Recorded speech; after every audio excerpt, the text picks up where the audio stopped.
नमस्कार दोस्तों, स्वागत है आपका आपके चैनल पर। भारतीय संस्कृति और सनातन धर्म में भक्ति का एक विशेष स्थान है। भगवान तक पहुंचने के अनेक मार्ग बताए गए हैं, ज्ञान मार्ग, कर्म मार्ग, योग मार्ग, लेकिन सबसे सरल और सबसे सुंदर मार्ग है भक्ति मार्ग। श्रीमद् भागवत और रामचरितमानस जैसे पवित्र ग्रंथों में नवधा भक्ति यानी भक्ति के 9 स्वरूपों का वर्णन मिलता है।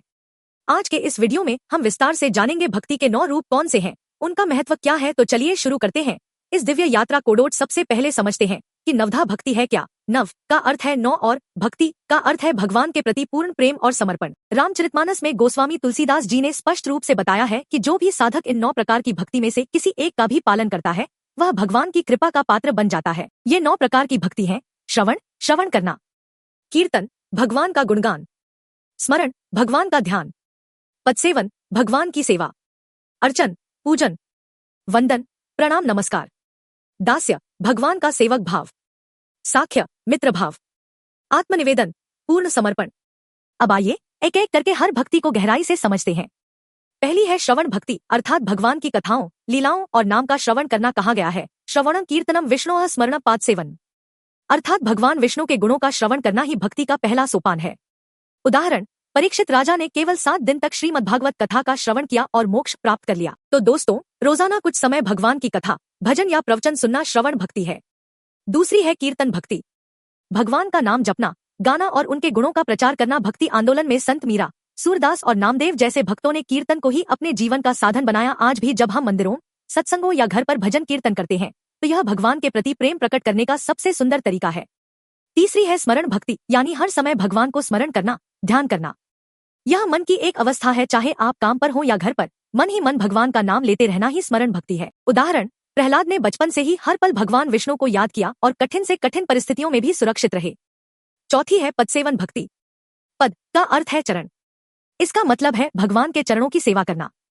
यह सेवा रूपी भक्ति है, जैसे मंदिर की सफाई करना, तीर्थों की यात्रा करना या साधु संतों की सेवा करना।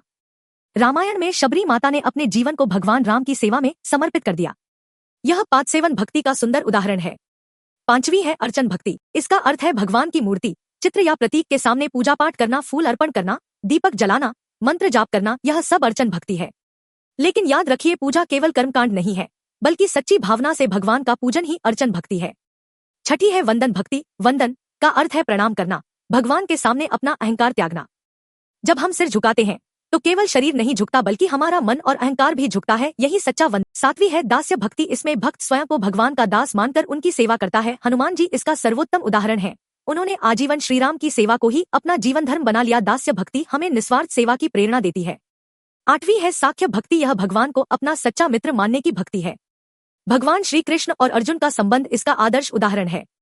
जब हम भगवान से मित्रवत भाव रखते हैं तो हमारे जीवन के सारे दुख छोटे लगने लगते हैं। नववीं और अंतिम है आत्मनिवेदन भक्ति। इसमें भक्त अपना तन, मन, धन सब कुछ भगवान को अर्पित कर देता है। कहा गया है, तव पुत्रोहमिति ज्ञात्वा तव दासोहमित्यपि, अर्थात मैं आपका ही हूँ, मेरा कुछ भी नहीं। मीराबाई ने आत्मनिवेदन भक्ति का पालन करते हुए कहा था, मेरे तो गिरधर गोपाल, दूसरों न कोई।